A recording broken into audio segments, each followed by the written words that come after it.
Kashi news channel, सच है तो बोलेगा। विदेशों में तेजी से फैल रहे मंकी पॉक्स को लेकर भारत सरकार गंभीर दिख रही है।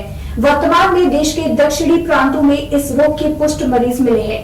इसको लेकर वाराणसी के सभी सरकारी व निजी चिकित्सालयों एवं ग्रामीण व शहरी स्वास्थ्य केंद्रों को जिलाधिकारी कौशल राज शर्मा के निर्देशन में विस्तृत दिशा निर्देश जारी कर दिया गया है।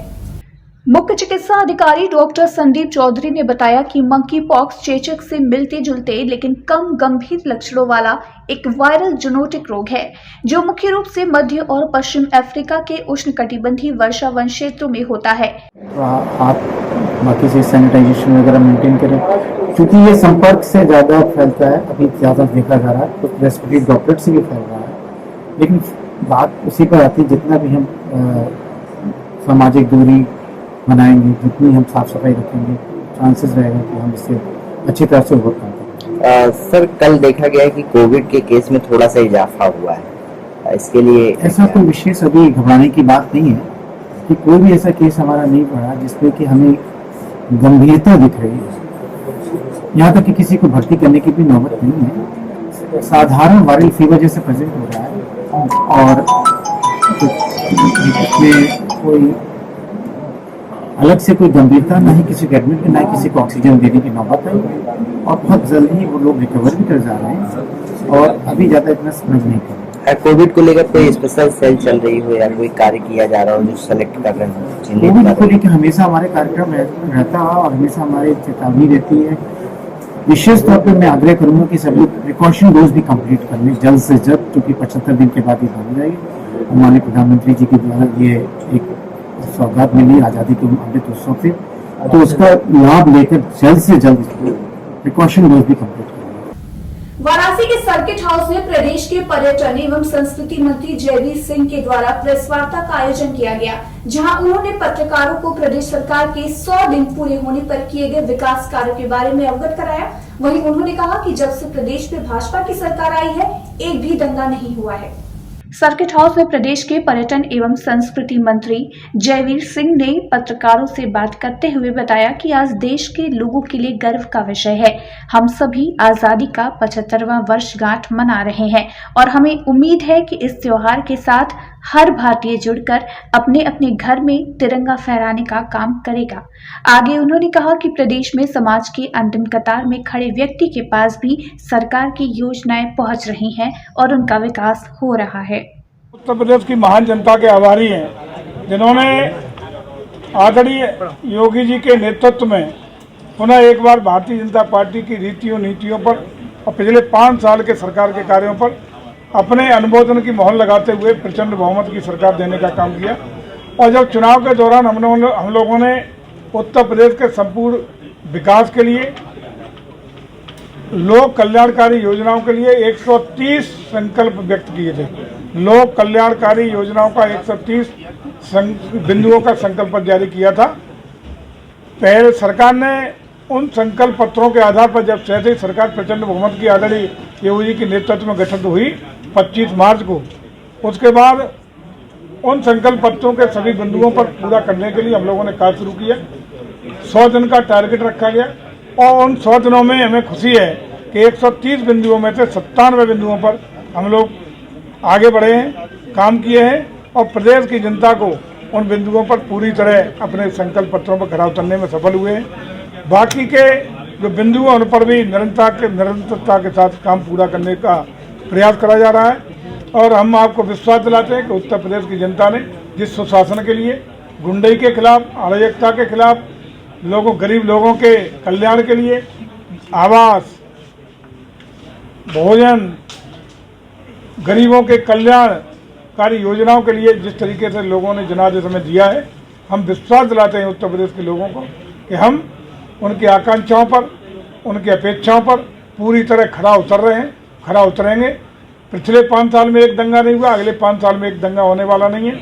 निश्चित रूप से जहां भी कोई समाज का वातावरण खराब करने का काम करता है, गरीबों की ज़मीनों पर भूमाफिया के रूप में आतंक कायम करता है, भूमाफियागर्दी करता है या पेशेवर भूमाफिया है, ऐसे लोगों के खिलाफ सरकार का कड़ा रुख है।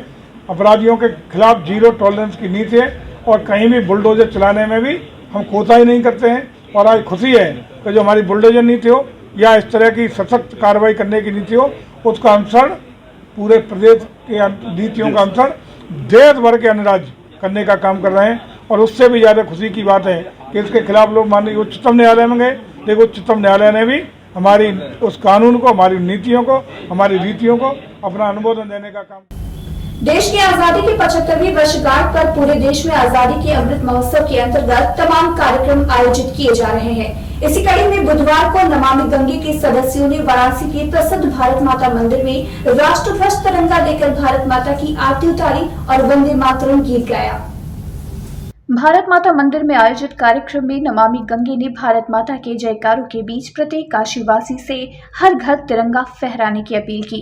कार्यक्रम के दौरान पूरा परिसर रघुपति राघव राजा राम के भजन से गूंज उठा। इस दौरान भारत माता मंदिर परिसर में ब्रिटेन से आए नागरिकों ने भी राष्ट्रध्वज तिरंगा लेकर भारत माता का जय घोष किया। इस अवसर पर नमामि गंगे काशी क्षेत्र के संयोजक राजेश शुक्ला ने कहा कि ये महोत्सव राष्ट्र के जागरण का महोत्सव है। हर घर तिरंगा फहराने से राष्ट्र प्रेम जागृत होगा, देशभक्ति का जज्बा पैदा होगा। अपनी लोकतांत्रिक परंपराओं पर गर्व करते हुए 13 से 15 अगस्त तक हर घर तिरंगा कार्यक्रम के अंतर्गत हर व्यक्ति अपने घर पर तिरंगा फहराए। ऐसी देशभक्ति की भावना का विकास जरूरी है। वाराणसी के एनएन क्रिकेट एकेडमी के तत्वाधान में स्वर्गीय शांति देवी क्रिकेट प्रतियोगिता का आयोजन किया गया। वहीं उद्घाटन मैच बिरेका जूनियर और रामनगर क्रिकेट एकेडमी के बीच खेला गया। एनएन क्रिकेट एकेडमी के तत्वाधान में आयोजित स्वर्गीय शांति देवी क्रिकेट प्रतियोगिता के उद्घाटन मैच का शुभारंभ मुख्य अतिथि समाज सेवी अशोक यादव के द्वारा किया गया। वहीं उद्घाटन मैच बिरेका जूनियर और रामनगर क्रिकेट एकेडमी के बीच खेला गया। हम यही कहें, आज के नौयुवा जो लड़के हैं, हम इनसे यही कहेंगे कि अच्छा खेलें, भविष्य उनका खेलने से अच्छा हो और अपने शहर का, अपने स्कूल का, अपने कॉलेज का, अपने माता पिता का आने वाले समय में भविष्य में नाम उज्जवल करें। आगे कितना सहयोग करेंगे क्रिकेट में, आप जिस तरह से समाज सेवा करते हैं? हमारा भरपूर आगे भी सहयोग रहा है और पीछे से भी सहयोग करते आते हैं। मतलब कि जब भी हमको यहाँ पर मौका मिलता है, हम ये खिलाड़ियों के बीच में आकर इनका उत्साह बढ़ाने का काम करते हैं। वाराणसी के सेवापुरी विकासखंड क्षेत्र के अंतर्गत कपसेठी उप स्वास्थ्य केंद्र पर स्तनपान दिवस मनाया गया। इस दौरान दर्जनों गर्भवती एवं धात्री महिलाओं का विभिन्न प्रकार की स्वास्थ्य संबंधी जाँच की गयी। विश्व स्तनपान दिवस के अवसर पर प्रदेश भर में गर्भवती एवं स्तनपान कराने वाली महिलाओं में जागरूकता बढ़ाया जा रहा है। इसी क्रम में जिले के उप स्वास्थ्य केंद्र पर महिलाओं के स्वास्थ्य संबंधी जांच किए गए, साथ ही 0 से 2 साल के बच्चों का टीकाकरण किया गया। इस दौरान मीडिया से बातचीत में स्वास्थ्य केंद्र पर मौजूद सीएचओ पूजा दीक्षित ने स्तनपान सप्ताह दिवस की भी जानकारी दी। आज यहाँ महीने का पहला बुधवार है, जो यहाँ पे सेंटर पे गर्भवती महिलाओं को 0 से 2 साल के जो बच्चे होते हैं उनका टीकाकरण होता है, जिनमें उनको उनके इम्यूनिटी को बढ़ाने के लिए जो सरकार ने सारी सुविधाएं दी हैं उनको दी जाती हैं। और आज ये अगस्त का महीना चल रहा है, तो 1 तारीख से लेकर 7 तारीख तक स्तनपान दिवस मनाया जाता है, जिसमें गर्भवती और धात्री महिलाओं को ये बताया जाता है, धात्री महिलाओं को बताया जाता है कि बच्चे जब हो जाते हैं तो उनको ब्रेस्ट फीडिंग कैसे कराया जाता है। वाराणसी में 9 माह से 5 वर्ष तक के बच्चों को विटामिन ए की खुराक देने के लिए विटामिन ए संपूर्ण कार्यक्रम के रूप में बाल स्वास्थ्य पोषण माह शुरू किया गया। इस अभियान में जनपद में 9 माह से 5 वर्ष तक के 3 लाख से अधिक बच्चों को विटामिन ए की खुराक और आयरन सिरप पिलाया जाएगा। कैंट विधायक सौरभ श्रीवास्तव और मुख्य चिकित्सा अधिकारी डॉक्टर संदीप चौधरी ने बच्चों को विटामिन ए की खुराक पिलाकर कार्यक्रम का शुभारंभ किया। ये कार्यक्रम भेलुपुर स्थित स्वामी विवेकानंद हॉस्पिटल से प्रारंभ किया गया। इस दौरान मुख्य चिकित्सा अधिकारी डॉक्टर संदीप चौधरी ने बताया कि शासन के निर्देशानुसार बाल स्वास्थ्य पोषण माह साल में 2 बार चलाया जाता है। अभियान का पहला चरण अगस्त में चलाया जा रहा है। इसमें 9 माह से 5 साल तक के बच्चों को आयरन व विटामिन ए के साथ कई तरह की बीमारियों से बचाने के लिए इस अभियान के तहत विटामिन ए आयरन सिरप से लाभान्वित किया जाएगा, जिससे आयरन की कमी दूर होगी, रतौंधी से सुरक्षा मिलेगी। आज बाल स्वास्थ्य पोषण दिवस था, उसका शुभारंभ माननीय विधायक सौरभ श्रीवास्तव जी द्वारा विवेकानंद अस्पताल में हुआ, जहां पर उन्होंने खुद अपने हाथों से बच्चों को विटामिन ए ड्रॉप की पिलाया। और ये हमारा लक्ष्य जनपद का है, लगभग 4 लाख का है और हमारे पास पर्याप्त मात्रा में विटामिन ए ड्रॉप अवेलेबल है और इसको हम जल्द से जल्द पूरा लक्ष्य पूरा करके सभी बच्चों को स्वस्थ रखने की पूरी कोशिश करें। क्या सभी ब्लॉकों के प्रावधान सभी पूरे कितने दिन तक चल रहा है?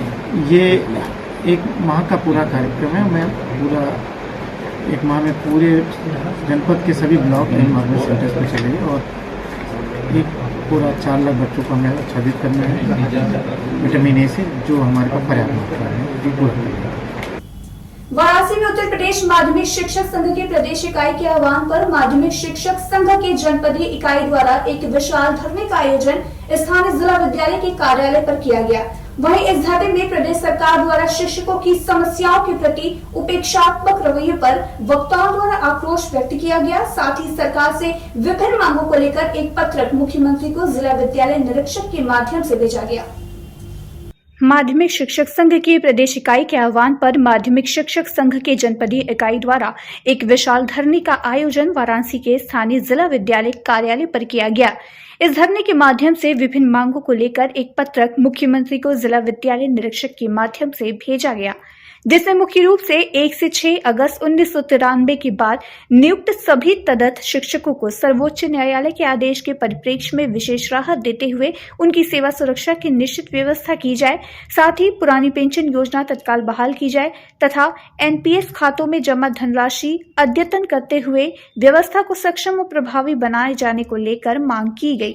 साथ ही वेतन, पेंशन तथा एनपीएस के संदर्भ में केंद्र सरकार द्वारा जारी शासन आदेशों एवं दिशा निर्देशों को प्रदेश में भी तत्काल लागू करने की मांग की गई। इसके साथ ही विभिन्न मांगों को लेकर धरना प्रदर्शन किया गया।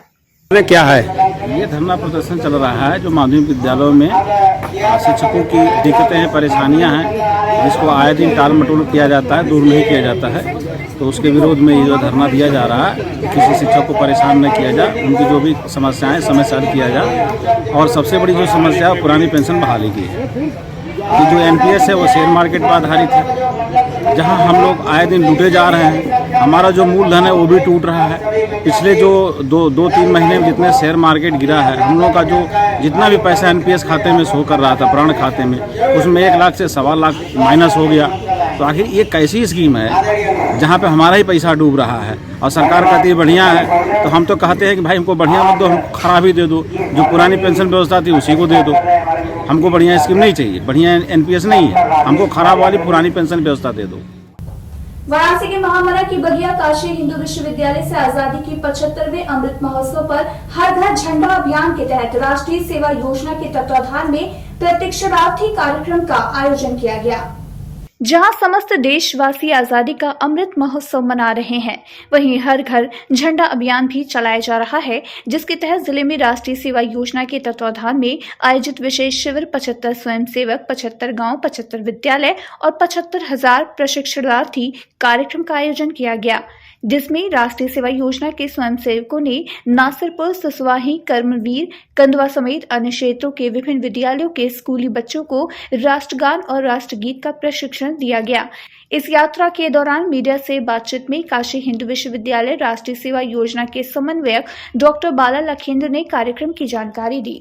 हम लोग 75 स्वयंसेवक मिलकर 75 गांव, 75 विद्यालय और 75,000 स्टूडेंटों को राष्ट्रगीत, राष्ट्रगान और देशभक्ति की जितने भी हैं उनको प्रशिक्षण दे रहे हैं और हर घर तिरंगा कार्यक्रम जो चल रहा है उसके लिए प्रेरित कर रहे हैं लोगों को। अच्छा, कहाँ तक गए हैं और कितना उत्साह है? आज हम लोग बीएचयू मेन गेट से हम लोग हमारे विधायक माननीय श्री सौरभ श्रीवास्तव जी भी आए थे, उन लोगों के साथ रैली निकली थी, पैदल यात्रा, जिसमें हर घर तिरंगा का आह्वान और नारा लगाया गया। उसके हम लोग गेट से निकल कर हम लोग रविदास गेट से होते हुए फिर उधर से बीएचयू ट्रामा सेंटर होकर हम लोग फिर वापस अपने कैंपस वापस आ गए हैं। आज़ादी का अमृत महोत्सव चल रहा है, पूरे देश में उमंग और उत्साह का माहौल है, क्योंकि हमने अपनी आज़ादी के गौरवशाली 75 वर्ष पूरे किए हैं और इसी कार्यक्रम को लेकर हर घर तिरंगा अभियान अभी बनारस हिंदू यूनिवर्सिटी और आसपास के हमारे जो गांव हैं, विद्यालय हैं, वहाँ चल रहा है। काशी हिंदू विश्वविद्यालय के 75 स्वयंसेवक और 75 गांव, 75 विद्यालय और 75,000 प्रशिक्षणार्थी, हम लोग ने लक्ष्य रखा है कि 75,000 विद्यार्थियों को हम लोग राष्ट्रगान और राष्ट्रगीत का प्रशिक्षण देंगे और ये कार्यक्रम लगातार चल रहा है। हम लोगों ने माननीय प्रधानमंत्री जी जो द्वारा गोद लिया हुआ गांव है वहां जयपुर भी गए थे और रमना और अन्य पूरे विद्यालयों में हम लोग घूम रहे हैं, बच्चों से बात कर रहे हैं, उन्हें राष्ट्रगान राष्ट्रगीत का प्रशिक्षण दे रहे हैं और हम लोग जो हमारा झंडा गीत है विजयी विश्व तिरंगा प्यारा उसका भी प्रशिक्षण दे रहे हैं। तो इस तरह से जो हर घर झंडा जो हमारे माननीय प्रधानमंत्री का आह्वान है कि उस दिन 11 तारीख से लेकर 17 तारीख तक हर घर पर तिरंगा लहराएगा, क्योंकि तिरंगा हमारा स्वाभिमान है और राष्ट्रीय गौरव का प्रतीक है। तो हम अनुरोध करेंगे अपने सभी बहनों और भाइयों से बनारस से और आसपास से कि आप सब अपने घर के ऊपर तिरंगा लहराइए और अपने राष्ट्रीय गौरव के अभिमान को जागृत करिए। जय हिंद, जय भारत।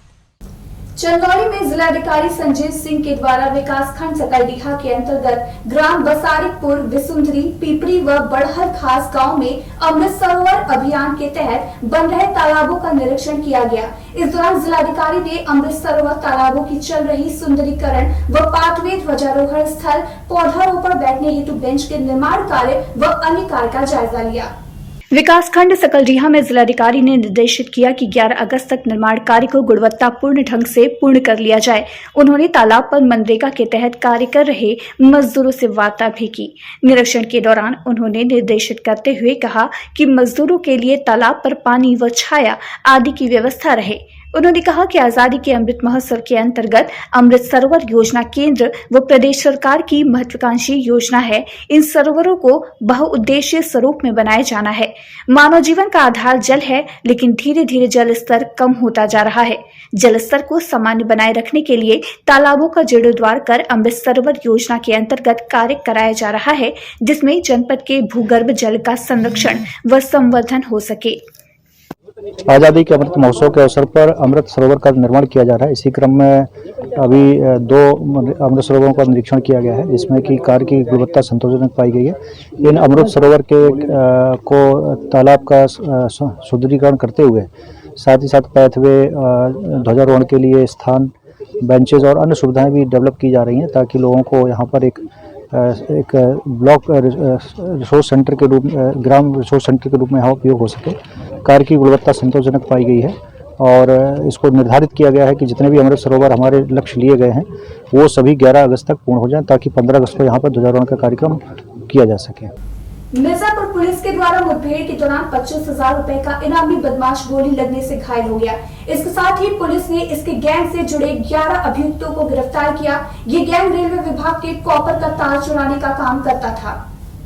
मिर्जापुर पुलिस अधीक्षक संतोष कुमार मिश्रा ने प्रेस वार्ता कर रेलवे विभाग की कॉपर का तार चुराने वाली गैंग का खुलासा करते हुए बताया कि जनपद मिर्जापुर एवं अन्य जनपदों में सरकारी योजना के अंतर्गत रेलवे विभाग में लगने वाले कॉपर तारों को चोरी कर विदेश से तार का आयात किया जा रहा था, जिसके तहत पुलिस के द्वारा वाहन चेकिंग के दौरान बदमाशों से हुए मुठभेड़ में एक अभियुक्त घायल हो गया और एक अर्ध निर्मित मकान में दबिश देकर 10 व्यक्तियों को गिरफ्तार किया गया। जनपद मिर्जापुर में आज पुलिस मुठभेड़ में एक 25,000 इनामिया बदमाश को गोली लगी है, मुठभेड़ में घायल हुआ है। साथ ही साथ इसके पूरे गैंग को पकड़ा गया है। इस गैंग में 11 लोगों को गिरफ्तार किया गया है। ये गैंग जो रेलवे विभाग का डेडिकेटेड फ्राइट कॉरिडोर है उसके अंतर्गत विद्युतीकरण के लिए जो कॉपर वायर लग रहे थे उनको काटकर बेचा करता था। एक ये इंटर डिस्ट्रिक्ट गैंग है जो कि अन्य डिस्ट्रिक्ट में भी सक्रिय था। इनके पास से जो ये कॉपर वायर को काटते थे वो बरामद किया गया है, साथ में कैश भी बरामद किया गया है। पूछताछ में इन्होंने ये बताया है कि ये 11 लोगों का जो गैंग है ये रेलवे के जो कॉपर वायर है उनको काटता था।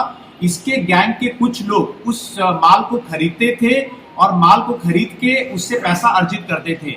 ये बड़ा हाई क्वालिटी का कॉपर वायर था जो कि बताया गया रेलवे विभाग के द्वारा कि विदेश से इंपोर्ट भी किया जाता है और इसकी अनुमानित कीमत पर केजी जो ये बेचा करते थे 500 से लेकर 600 रुपए तक का था।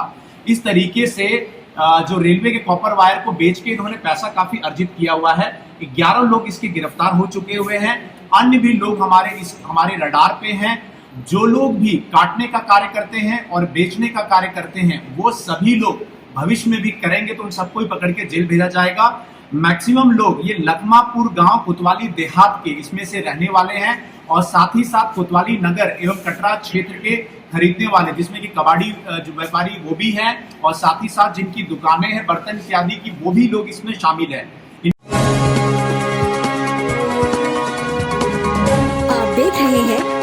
काशी न्यूज चैनल, सच है तो बोलेगा।